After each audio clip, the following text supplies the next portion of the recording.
Hello everyone and welcome to today's class.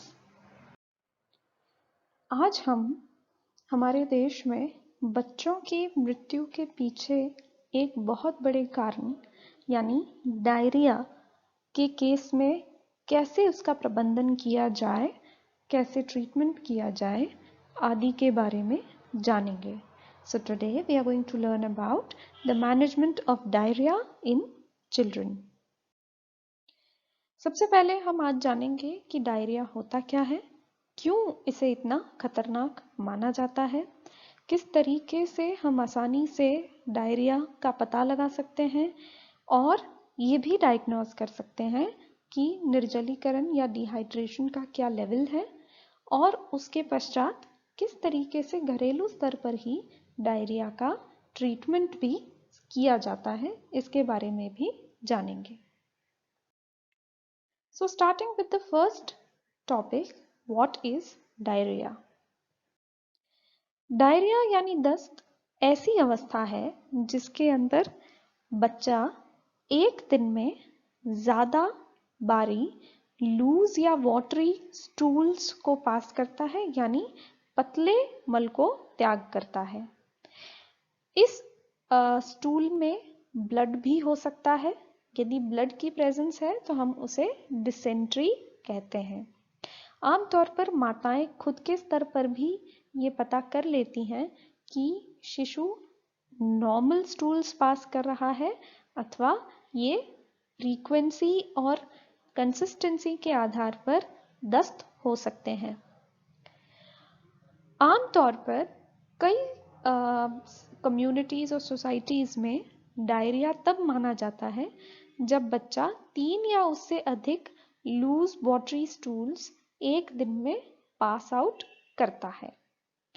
Diarrhoea आमतौर पर 6 माह के बच्चे और 2 साल के बच्चों तक की आयु में बहुत ज़्यादा कॉमन है. 6 माह के बच्चे जो कि गाय का दूध पी रहे हैं या फॉर्मूला फीड्स ले रहे हैं, उनमें भी आमतौर पर डायरिया की समस्या ज़्यादा देखी जाती है. बार बार सामान्य स्टूल्स को पास करने को हम डायरिया नहीं कहते. जो बच्चे माता का दूध पीते हैं सामान्यतः उनके स्टूल्स सॉफ्ट ही होते हैं, परंतु उसे भी हम डायरिया नहीं कहते. यदि डायरिया अचानक से शुरू होकर कुछ दिन तक चलता है, वो इन्फेक्शन या संक्रमण के कारण होता है और इसे हम अक्यूट डायरिया कहते हैं, यानी अचानक से तीव्रता से होने वाला डायरिया. यदि डायरिया अक्यूट तरीके से शुरू होकर 14 या उससे अधिक दिन के लिए चलता है तो उसे हम परसिस्टेंट डायरिया कहते हैं, यानी लंबी समयावधि तक चलने वाला डायरिया. ये डायरिया डेंजरस क्यों है? क्योंकि ये ऐसी अवस्था है जो बच्चों में आमतौर पर जानलेवा भी हो सकती है. 2 बड़े खतरे डायरिया के होते हैं. पहला है मृत्यु, दूसरा है कुपोषण. अक्यूट डायरिया से आमतौर पर शरीर से बहुत जल्दी बड़ी मात्रा में सॉल्ट और पानी का नुकसान हो जाता है और इस लॉस को हम निर्जलीकरण यानी डिहाइड्रेशन कहते हैं. डिसेंट्री भी एक बहुत इम्पॉर्टेंट कारण है डेथ का, जो कि डायरिया से रिलेटेड है. डायरिया न सिर्फ बच्चों में ऑलरेडी प्रेजेंट मालन्यूट्रिशन को बिगाड़ता है, बढ़ाता है, बल्कि बच्चों में कुपोषण का कारण भी बन सकता है. क्योंकि डायरिया में बच्चे के शरीर में न्यूट्रिएंट्स का लॉस होता है. न्यूट्रिएंट्स का माल एब्जॉर्प्शन यानी अवशोषण होने में समस्या आती है.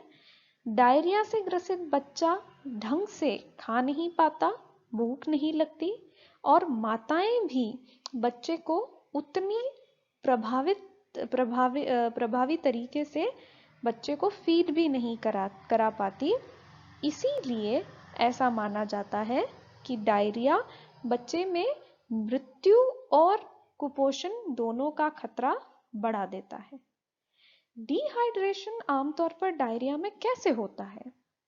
बॉडी हमारी नॉर्मली पानी और सॉल्ट को भोजन और पेय पदार्थों और पानी के सेवन के माध्यम से ग्रहण करती है। ये एक्सेस वाटर और सॉल्ट हमारे मल मूत्र और पसीने के माध्यम से शरीर से वापस बाहर निकाले जाते हैं। जब हमारा पाचन तंत्र स्वस्थ है तो पानी और सॉल्ट्स पाचन तंत्र से होते हुए वापस रक्त में आ जाते हैं। पर डायरिया के केस में हमारा पाचन तंत्र सामान्य तरीके से कार्य नहीं कर पाता, क्योंकि वह किसी न किसी प्रकार के संक्रमण से जूझ रहा होता है। जब हम बीमार पड़ते हैं तो हमसे भी कोई काम पूरी कैपेसिटी क्षमता से नहीं हो पाता। वैसे ही जब हमारा पाचन तंत्र बीमार पड़ता है तब वो भी अपनी फुल क्षमता से काम नहीं कर पाता। इसीलिए जब डायरिया होता है तो पाचन तंत्र कम पानी और सॉल्ट को ब्लड में पास कर पाता है और उनका ब्लड से ही उनका जो पाचन तंत्र है वहीं से ही लॉस होना शुरू हो जाता है। अतः पानी और सॉल्ट मल के द्वारा ज्यादा लॉस होने और शरीर से बाहर निकलना शुरू हो जाते हैं। ये लॉस बॉडी में डिहाइड्रेशन यानी निर्जलीकरण की समस्या को उत्पन्न करता है। ये आमतौर पर तब होता है जब व्यक्ति द्वारा जितना भी पानी और सॉल्ट का सेवन किया जा रहा है उसकी मात्रा से कहीं अधिक मात्रा में उसके शरीर से सॉल्ट और पानी की हानि हो रही है। बच्चा जितना ज्यादा स्टूल्स डायरिया स्टूल्स को पास करेगा उतना ही ज्यादा पानी और इलेक्ट्रोलाइट सॉल्ट्स को वो लूज करेगा। डिहाइड्रेशन उल्टी और दस्त दोनों के द्वारा हो सकता है। डिहाइड्रेशन छोटे बच्चे शिशुओं में और छोटे बच्चों में गर्मी में और फीवर में और भी ज्यादा जल्दी पनप जाता है। इसलिए डायरिया एक बहुत ही कॉमनली फाउंड प्रॉब्लम है बच्चों में, जो कि खासकर साफ सफाई की कमी से होने वाले संक्रमण के कारण उपजता है। ये छोटे बच्चों के लिए बहुत घातक साबित हो सकता है क्योंकि ये मृत्यु और कुपोषण दोनों का खतरा बढ़ाता है। अब बात करते हैं कि पता कैसे लगाया जाए कि बच्चा डायरिया से ग्रसित है। किस तरीके से हम असेस कर सकते हैं? 4 तरीके हैं जिनकी पालना करके हम ये डायग्नोज कर पाते हैं कि बच्चा डायरिया से ग्रसित है अथवा नहीं। सबसे पहला है आस्क, यानी पूछिए कि बच्चे ने एक दिन में कितने ज्यादा लिक्विड स्टूल्स पास किए, यानी बच्चे को एक दिन में कितनी बार दस्त लगी, बच्चा कितने दिनों से डायरिया से जूझ रहा है, क्या स्टूल्स में 1 या 2 स्ट्रीक्स जितना खून आया था, क्या बच्चा उल्टी भी कर रहा है, क्या उल्टी जो है वो कम है अथवा बहुत ज्यादा अमाउंट में हो रही है, कितनी फ्रीक्वेंटली बच्चा उल्टी कर रहा है, बच्चा पानी पी पा रहा है, अगर हाँ तो वो क्या बहुत ज्यादा प्यासा है अथवा वो पानी पीने में इंटरेस्टेड नहीं है या पी नहीं पा रहा है। ये कुछ सवाल हमें सबसे पहले पूछने होते हैं बच्चे की माता या केयरगिवर को, ताकि हम बच्चे की अवस्था का पता लगा सकें। दूसरा स्टेज है लुक, देखिए, परखिए, पहचानिए कि बच्चे की सामान्य स्थिति कैसी है, बच्चा जनरली कैसा फील कर रहा है, अलर्ट है, सही है, या फिर इरिटेट हो रहा है और रेस्टलेस हो रहा है, लेथार्जिक है या अनकॉन्शियस है, यानी बिल्कुल बेसुध सा है अथवा अलर्ट है, क्या तीव्र रूप से कुपोषित है, उसकी आंखें नॉर्मल है या फिर अंदर धसी हुई हैं, इसके बारे में देखिए, जांचिए। तीसरा स्टेप आता है फील करिए। इसमें हम बात करते हैं स्किन पिंच टेस्ट की, यानी चमड़ी को, खासकर बच्चे के पेट अथवा जांघों की, थाइज की चमड़ी को अपनी पिंच कर अपनी उंगलियों के माध्यम से पिंच करके देखा जाता है और उसको छोड़ दिया जाता है। यदि बच्चे की चमड़ी हाथों हाथ वापस नॉर्मल हो जाती है तो ठीक है। अगर धीरे धीरे वापस सलवटें नॉर्मल हो रही हैं तो अगर 2 सेकंड से भी अधिक समय लग रहा है तो इसे डायरिया और डिहाइड्रेशन कहा जाता है। परंतु ये स्किन पिंच टेस्ट कई बार गलत जानकारी भी दे सकता है, क्योंकि एक अति कुपोषित बच्चा का स्किन वैसे ही लूज हो जाता है और अगर वो निर्जलीकरण से ग्रसित नहीं भी है तो भी उसके चमड़ी पर सलवटें पड़ सकती हैं। दूसरा, यदि बच्चा ओबीज है यानी सामान्य से अधिक वजनी है तो उसकी चमड़ी वापस 2 सेकंड से पहले ही सामान्य हो जाएगी। हो सकता है कि वो डिहाइड्रेशन से ग्रसित हो फिर भी। तो स्किन पिंच टेस्ट को बहुत ज्यादा ऑथेंटिक नहीं माना जाता। अब बात करते हैं चौथे स्टेप की, जिसमें बोला जाता है वजन लेना। यदि आप बच्चे के वजन को, उसकी ग्रोथ को मॉनिटर कर रहे हैं और पिछले कुछ समय से उसके वजन को प्लॉट कर रहे हैं तो बच्चे का वजन इस अवस्था में भी अवश्य लें और देखें कि बच्चे के वजन में कोई गिरावट आई है अथवा नहीं।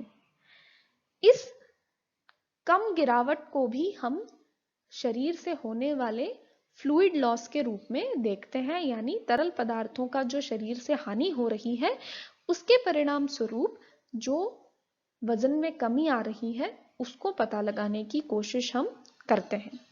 यदि वजन मापने की सुविधा उपलब्ध नहीं है उस केस में बच्चे के इलाज में देरी नहीं करनी चाहिए और तुरंत रूप से ट्रीटमेंट की ओर आगे बढ़ना चाहिए।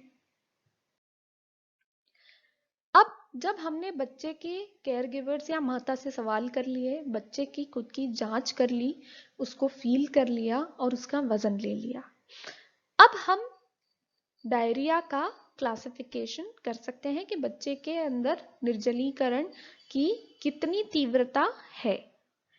यदि बच्चे में बच्चा बेसुध है, आंखें धंस चुकी हैं, ढंग से पानी नहीं पी रहा और स्किन पिंच टेस्ट में भी 2 सेकंड से अधिक समय चमड़ी ले रही है सामान्य होने में, इन चारों में से यदि 2 या उससे अधिक सिम्टम्स लक्षण दिख रहे हैं तो बच्चे को तीव्र निर्जलीकरण से जूझता हुआ माना जाता है, सिवियर डिहाइड्रेशन से ग्रसित माना जाता है।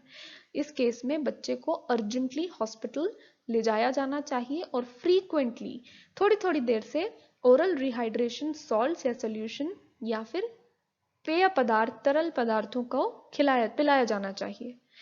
यदि बच्चा इरिटेबल है, आंखें धसी हुई हैं, बहुत ज्यादा पानी की मांग कर रहा है और पानी पी रहा है और स्किन पिंच टेस्ट में भी चमड़ी सामान्य होने में समय लगा रही है, इन चारों में से यदि 2 या उससे अधिक लक्षण हैं तो उसे कुछ हद तक डिहाइड्रेशन से ग्रसित माना जाता है। बच्चे को इसमें भोजन और फ्लूइड्स अधिक मात्रा में दिया जाना चाहिए 2 दिन तक, और यदि उसके बाद सिचुएशन नहीं सुधरती है तो अर्जेंटली हॉस्पिटल ले जाया जाना चाहिए। इस केस में वर्ल्ड हेल्थ ऑर्गेनाइजेशन यानी विश्व स्वास्थ्य संगठन द्वारा प्लान बी का एक खाका दिया हुआ है जिसके बारे में हम डिस्कस करेंगे आगे डिस्कस करेंगे। ये कुछ स्तर तक डिहाइड्रेशन के केस में प्लान बी का पालन किया जाता है जो कि ट्रीटमेंट प्लान है। यदि बच्चे में ऐसे किसी भी साइन या सिम्टम नहीं दिख रहा है और बच्चा सामान्य दिख रहा है तो उसे नो डिहाइड्रेशन माना जाता है। इस समय बच्चे को वो सिर्फ अगर वाटरी स्टूल्स पास कर रहा है पर अभी निर्जलीकरण की समस्या नहीं हुई है, उस अवस्था में बच्चे को नॉर्मल फ्लूइड्स दिए जाते हैं और प्लान ए का पालन किया जाता है। अब बात करते हैं कैसे ट्रीट किया जाए इस डायरिया की समस्या को। हमने कैटेगराइज कर लिया कि डायरिया में यदि सिवियर डिहाइड्रेशन है तो बच्चे को प्लान सी दिया जाए, यानी प्लान सी का ट्रीटमेंट दिया जाए। बच्चे में अगर थोड़ा डिहाइड्रेशन है तो प्लान बी को फॉलो करा जाता है, और बच्चे में कोई डिहाइड्रेशन नहीं है तो प्लान ए के ट्रीटमेंट प्लान को फॉलो किया जाता है, जो कि विश्व स्वास्थ्य संगठन द्वारा चिन्हित है। यदि बच्चे को कोई डिहाइड्रेशन नहीं है तो उस केस में हम बच्चे को एक्स्ट्रा फ्लूइड देते हैं, क्योंकि बच्चा अभी भी वाटरी स्टूल्स को पास कर रहा है। ओरल रिहाइड्रेशन सोल्यूशन, जिसके बारे में भी हम थोड़ा अभी आगे और पढ़ेंगे, ओरल रिहाइड्रेशन सोल्यूशन को रेगुलरली दिया जाना चाहिए। यदि बच्चा ब्रेस्ट फीडिंग कर रहा है तो उसे और भी ज्यादा ब्रेस्ट फीडिंग कराया जाना चाहिए, जब तक और लंबी समयावधि तक कराया जाना चाहिए। उसे जिंक की टैबलेट्स देनी चाहिए 10 से 14 दिन तक। पहली टैबलेट उसे हेल्थ सेंटर में ही, जिस दिन पहली बार पता चलता है डायरिया डायग्नोस होता है, तभी दे देनी चाहिए और आने वाले 14 दिन तक देता रहना चाहिए। और हेल्थ फैसिलिटी जो भी मदर को एडवाइस करती है उसे उसका पालन करना चाहिए, और कुछ समय बाद दोबारा अपने बच्चे का फॉलोअप चेकअप कराना चाहिए। तो इस केस में हम प्लान ए की पालना करते हैं। प्लान ए में बच्चा अगर ब्रेस्ट फीडिंग कर रहा है तो माता को और ज्यादा बढ़ावा दिया जाता है कि वो कंटिन्यू करे लंबे समय तक बच्चे को ब्रेस्ट फीडिंग कराना।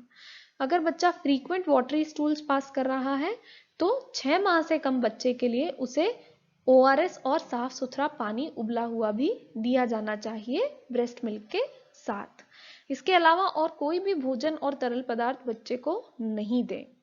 यदि 6 माह से अधिक उम्र का बच्चा है और एक्सक्लूसिव ब्रेस्ट फीडिंग नहीं कर रहा है तो बच्चे को ORS के साथ साथ घर पर बने तरल पदार्थ भी दिए जा सकते हैं, जैसे कि सूप, नारियल का पानी, दाल चावल, पतली दाल चावल, पतली खिचड़ी, फलों के जूस, थोड़े नमक और चीनी के साथ। कितना ORS दें? इस केस में अगर बच्चा 2 महीने की एज का है तो उसे 5 चम्मच हर बार दस्त लगने पर देना चाहिए ORS का। यदि बच्चा 2 महीने से ज्यादा बड़ा है तो बच्चे को आधा कप हर दस्त लगने पर दिया जाना चाहिए, यानी 100 ml ORS every watery stool पर दिया जाना चाहिए। यदि बच्चा 2 साल से बड़ा है तो उसको हर दस्त लगने पर 200 ml यानी 1 कप ORS अवश्य दिया जाना चाहिए। माताओं को यह ध्यान रखना चाहिए कि छोटे छोटे घूंट बच्चे को ORS की देती रहें। बच्चा यदि उल्टी कर दे तो 10 मिनट रुके और उसके बाद दोबारा से कंटिन्यू करें ORS देना। एक्स्ट्रा फ्लूइड तब तक देती रहें जब तक डायरिया रुक नहीं जाता, और ब्रेस्ट फीडिंग हमेशा करवाएं। यदि बच्चा बीमार पड़ता जा रहा है, दूध नहीं पी रहा है, पानी नहीं पी रहा है, बच्चे को बुखार आ रहा है और मल त्याग में खून भी आ रहा है, तो बच्चे को तुरंत डॉक्टर के पास ले जाया जाना चाहिए। प्लान बी तब होता है जब हम बच्चे को कुछ हद तक डिहाइड्रेशन से ग्रसित पाते हैं। इसमें भी पहले 4 घंटे में ORS की मात्रा बहुत क्रिटिकल होती है। बच्चा यदि 4 माह से कम आयु का है और वजन 6 किलो से कम है तो 1 से 2 कप बच्चे को अवश्य पिलाएं ORS का। यदि बच्चा 4 महीने से 1 साल की उम्र का है और वजन 10 किलो से कम है तो बच्चे को 2 से 6 या 7 कप ORS अवश्य पिलाएं। माफ कीजिएगा, 2 कप से 4 कप ORS अवश्य पिलाएं। 12 महीने से 2 साल तक की आयु के बच्चे को 3 से 4 कप ORS अवश्य पिलाएं, खासकर यदि उसका वजन 12 किलो से कम है। 2 से 5 वर्षीय बच्चा जो 20 किलो से कम वजन का है उसे 4 से 7 कप ORS अवश्य पिलाएं। 1 कप को मैं 200 ml का मान रही हूं। बच्चे की एज और वेट दोनों को कंसिडर करें, खासकर बच्चे के वजन को कंसिडर करें जब आप ये डिसाइड करना चाहें कि ORS कितना बच्चे को देना चाहिए। आमतौर पर उतना ORS दें जो कि बच्चे के वजन को वजन से मेल खाता हो। अगर बच्चा और ORS मांग रहा है तो उसे और ORS आप दे सकते हैं। 6 माह के कम आयु के बच्चे जिन्हें ब्रेस्ट फीडिंग नहीं किया जा रहा, उन्हें भी 100 से 200 ml यानी आधे से 1 कप क्लीन पानी, साफ सुथरा पानी दिया जा सकता है। माता को यह अवश्य बताएं कि ORS का सोल्यूशन किस तरीके से देना है।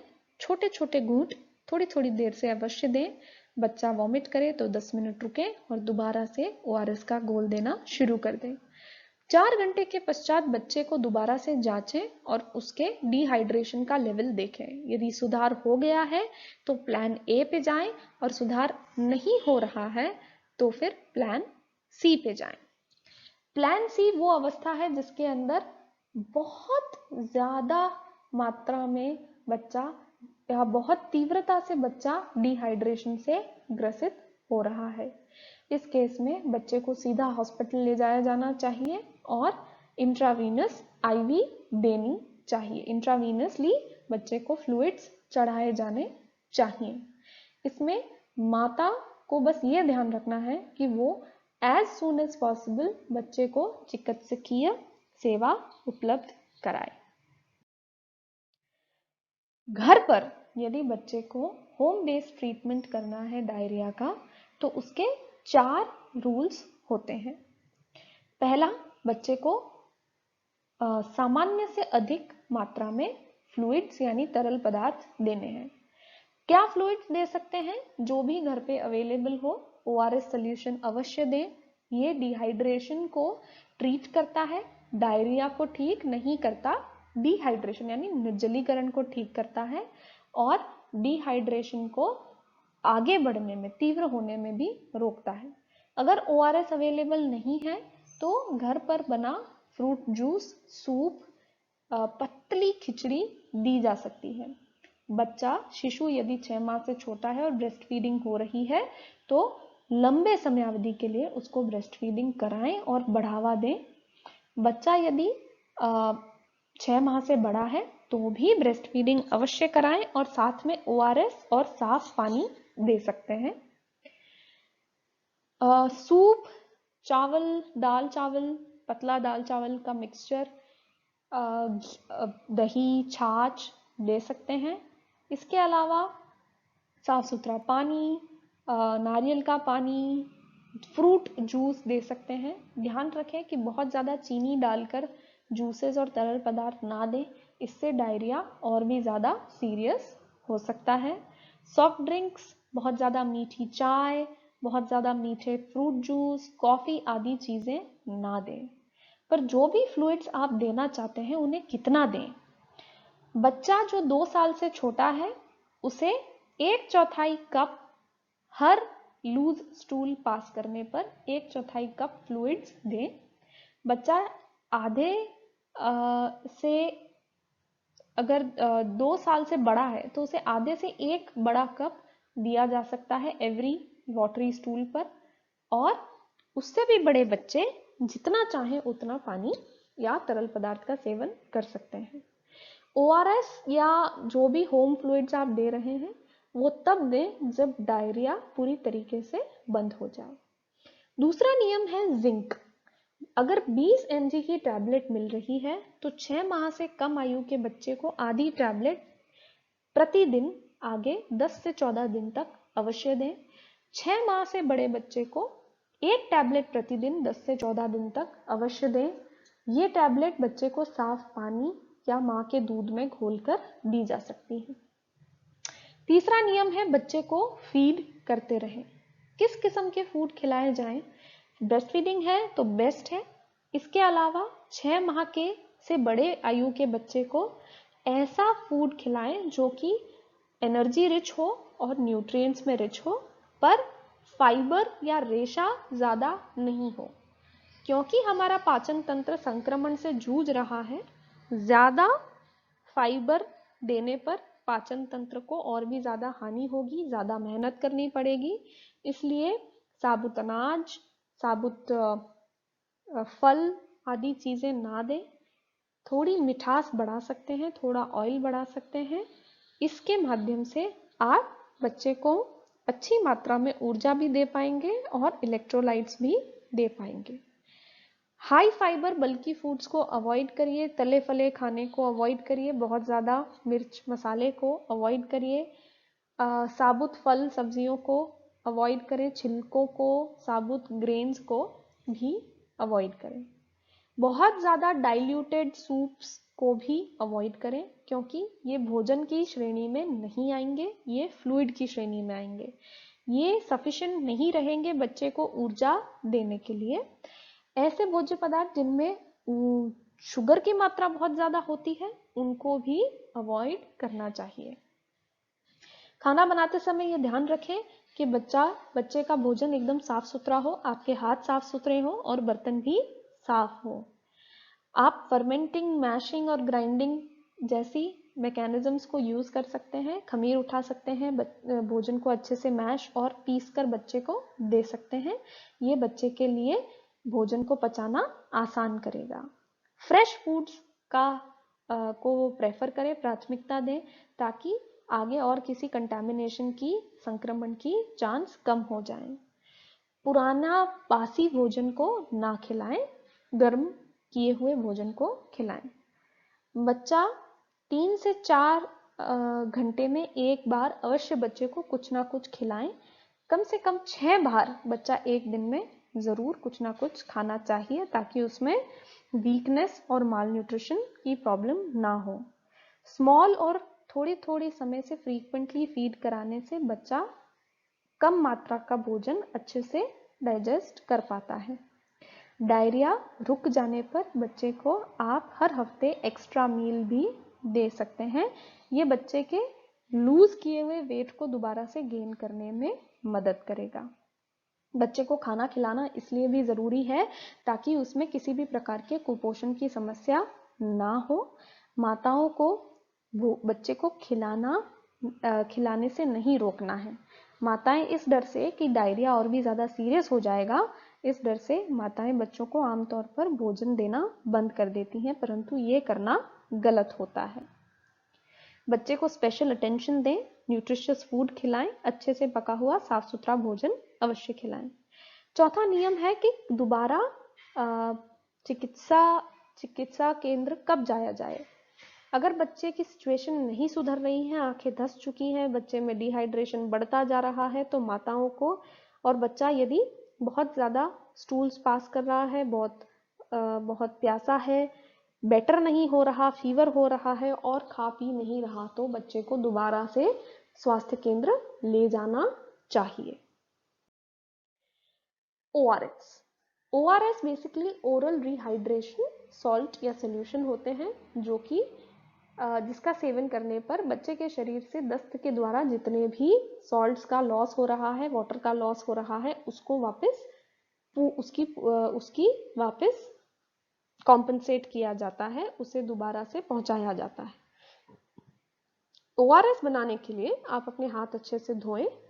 एक साफ सुथरे कंटेनर में 1 लीटर उबला हुआ ठंडा किया हुआ पानी लीजिए, जिसके अंदर ORS का एक पैकेट खाली कर दीजिए। अब उसे अच्छे से मिलाइए। आपको यह ध्यान रखना है कि कुल सॉल्यूशन 1 लीटर होना चाहिए। अगर आपके पास 1 लीटर या फिर ORS का पैकेट नहीं है, तो आप घर पर भी ORS जो है वो आसानी से, ORS से मिलता जुलता पाउडर जो है वो आसानी से बना सकते हैं। इसको बनाने के लिए आप बच्चे को 6 छोटे चम्मच चीनी और आधा छोटा चम्मच या फिर 1 चुटकी नमक 1 लीटर साफ सुथरे पानी में मिलाकर थोड़ा थोड़ा करके बच्चे को दे सकते हैं। यदि ये घोल 24 घंटे से पुराना हो चुका है तो उसको फेंक दीजिए। लंबा पड़ा हुआ घोल देने की जरूरत नहीं है, उससे संक्रमण बढ़ सकता है। ज्यादा नमक और चीनी डालने से बचे और ध्यान रहे कि पानी कम ना हो। 1 लीटर मतलब 1 लीटर का ही घोल बनाना है, उससे कम घोल नहीं होना चाहिए। So that was all about today's class. आज हमने डायरिया, उसका कॉन्सेप्ट, ORS का कॉन्सेप्ट, डायरिया का असेसमेंट सीखा, उसका होम बेस्ड ट्रीटमेंट, WHO द्वारा दिए गए प्लान A, B और C on the basis of level of dehydration के बारे में जाना। So that is all for today's class. If you need notes on the topic, do check the description box. Thank you all very much.